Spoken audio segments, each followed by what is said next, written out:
देखिए, एक शब्द है स्ट्रैटेजिक जो बहुत फ्रीक्वेंटली न्यूज़पेपर्स में दिखता है और जिसका डिफरेंट डिसिप्लिन में डिफरेंट मीनिंग है, जैसे कि साइंस एंड टेक्नोलॉजी हो गया, सिक्योरिटी इश्यूज हो गया या फिर इंटरनेशनल रिलेशन। हर सब्जेक्ट में इसका अपना मीनिंग है, लेकिन इस वीडियो में हम समझेंगे इंटरनेशनल रिलेशन के अरीना में। देखिए, इंटरनेशनल रिलेशन में स्ट्रैटेजिक का मतलब होता है डिफेंस। किसी भी कंट्री के साथ में एंगेजमेंट अगर डिफेंस एंगल वो डायरेक्टली भी हो सकता है और इनडायरेक्टली भी हो सकता है। अगर डिफेंस एंगल इन्वॉल्व करता है तो वो कंट्री हमारे लिए स्ट्रैटेजिकली इम्पॉर्टेंट कंट्री होगी, जैसे कि अमेरिका हो गया, रशिया हो गया, for that matter even Israel हो गया या फ्रांस हो गया। इनसे तो डायरेक्टली विजिबल है कि इनसे हम डिफेंस प्रोडक्ट्स प्रोक्योर करते हैं जो कि हमारे डिफेंस प्रिपेयर्डनेस को स्ट्रेंथन करने में मदद करती है। तो कोई भी बता देगा कि this countries are strategically important for us. But what about the countries like Iran, Saudi Arabia और श्रीलंका हो गया, जैसे कि सेंट्रल एशिया की कंट्रीज हो गई या भूटान हो गया। ये कंट्रीज कैसे हमारे लिए स्ट्रैटेजिकली इंपॉर्टेंट है? एग्जाम्पल लेते हैं, इसको हम समझते हैं इस बात को। जैसे कि ईरान है, ईरान के साथ में अगर हमारे रिलेशनशिप अच्छे रहेंगे तो ये चीज़ हमें हेल्प करेगी अफगानिस्तान में स्टेबिलिटी लाने में, क्योंकि अफगानिस्तान की स्टेबिलिटी इंडिया की सिक्योरिटी, इंडिया के डिफेंस के लिए बहुत इंपॉर्टेंट है। सिमिलरली सेंट्रल एशिया के साथ में अगर हमारे अच्छे रिलेशनशिप हैं तो वो भी हमारे अफगानिस्तान में स्टेबिलिटी लाने में हेल्प करेगा। लेकिन जैसे कि सऊदी अरबिया है, सऊदी अरबिया से हम बहुत सारा ऑयल इंपोर्ट करते हैं, तो अरेबियन सी के थ्रू उस ऑयल को इंपोर्ट करते हैं। तो जब ये मैरीटाइम कॉमर्स कर रहे हैं तो उस रूट को भी हमें प्रोटेक्ट करना होता है। सी लेन ऑफ कम्युनिकेशन उसको बोलते हैं, SLOC को प्रोटेक्ट करेंगे तो सी पायरेसी को चेक करेंगे। अगेन यहाँ पे डिफेंस एंगल इन्वॉल्व हो गया। इसी तरह से श्रीलंका है, श्रीलंका की लोकेशन आप देखिए, इंडियन ओशन से बहुत सारा मैरीटाइम कॉमर्स होता है, तो यहाँ पे भी SLOC को प्रोटेक्ट करना बहुत ज़रूरी है इंटरनेशनल ट्रेड एंड कॉमर्स को स्मूथली फैसिलिटेट करने के लिए। अब जैसे कि भूटान है, भूटान से ना तो हम कोई डिफेंस प्रोडक्ट खरीदते हैं, ना तो कोई मैरीटाइम कॉमर्स का एंगल है, बट भूटान के साथ में अगर हमारे अच्छे रिलेशनशिप रहेंगे तो हम चाइना की हरकत पर नज़र रख पाएंगे कि भाई वो ढोकलाम में कर क्या रहा है। इसलिए भूटान भी हमारे लिए बहुत ज़्यादा स्ट्रैटेजिकली इम्पॉर्टेंट है। इसी तरह से क्यूबा हो गया या अंगोला हो गया, इन कंट्रीज़ के साथ में हम बहुत सारा ऑयल इंपोर्ट करते हैं, तो यहाँ पे भी SLOC का एंगल आ गया, इनडायरेक्टली डिफेंस का एंगल आ गया।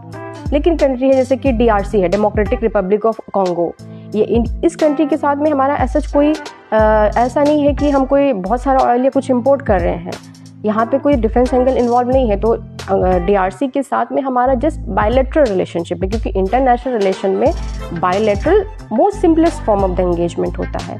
इसीलिए कोई भी एंगेजमेंट जिसमें डिफेंस एंगल इन्वॉल्व होगा, या तो उसको मिलिट्री इंडस्ट्रियल कॉम्प्लेक्स भी कहते हैं। बेसिकली शीत युद्ध में, कोल्ड वॉर के टाइम में military industrial complex term use होता था और आज के डेट में उसको मिलिट्री इंडस्ट्रियल इंटेलिजेंस कॉम्प्लेक्स कहते हैं।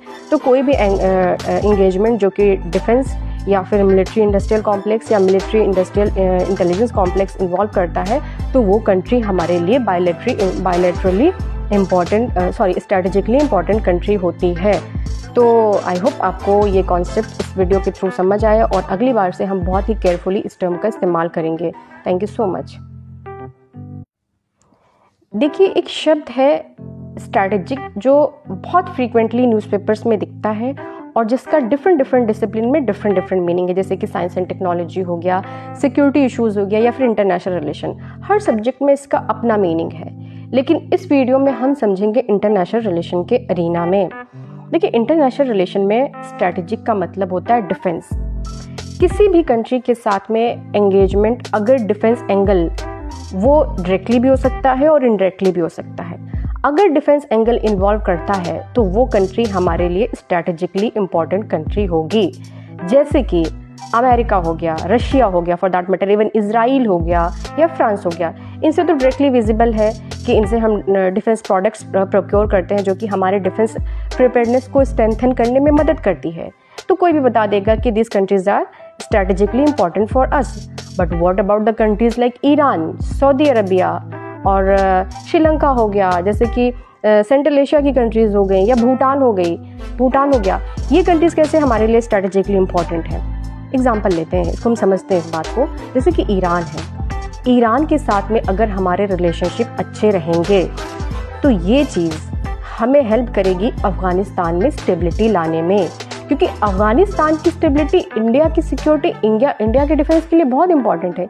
सिमिलरली सेंट्रल एशिया के साथ में अगर हमारे अच्छे रिलेशनशिप हैं तो वो भी हमारे अफ़गानिस्तान में स्टेबिलिटी लाने में हेल्प करेगा।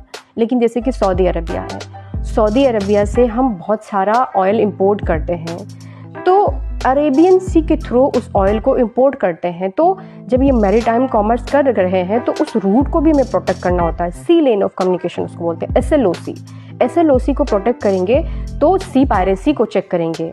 अगेन यहाँ पे डिफेंस एंगल इन्वॉल्व हो गया। इसी तरह से श्रीलंका है, श्रीलंका की लोकेशन आप देखिए, इंडियन ओशन से बहुत सारा मैरीटाइम कॉमर्स होता है, तो यहाँ पे भी SLOC को प्रोटेक्ट करना बहुत ज़रूरी है इंटरनेशनल ट्रेड एंड कॉमर्स को स्मूथली फैसिलिटेट करने के लिए। अब जैसे कि भूटान है, भूटान से ना तो हम कोई डिफेंस प्रोडक्ट खरीदते हैं, ना तो कोई मैरीटाइम कॉमर्स का एंगल है, बट भूटान के साथ में अगर हमारे अच्छे रिलेशनशिप रहेंगे तो हम चाइना की हरकत पर नज़र रख पाएंगे कि भाई वो ढोकलाम में कर क्या रहा है। इसलिए भूटान भी हमारे लिए बहुत ज़्यादा स्ट्रैटेजिकली इम्पॉर्टेंट है। इसी तरह से क्यूबा हो गया या अंगोला हो गया, इन कंट्रीज़ के साथ में हम बहुत सारा ऑयल इंपोर्ट करते हैं, तो यहाँ पे भी SLOC का एंगल आ गया, इनडायरेक्टली डिफेंस का एंगल आ गया।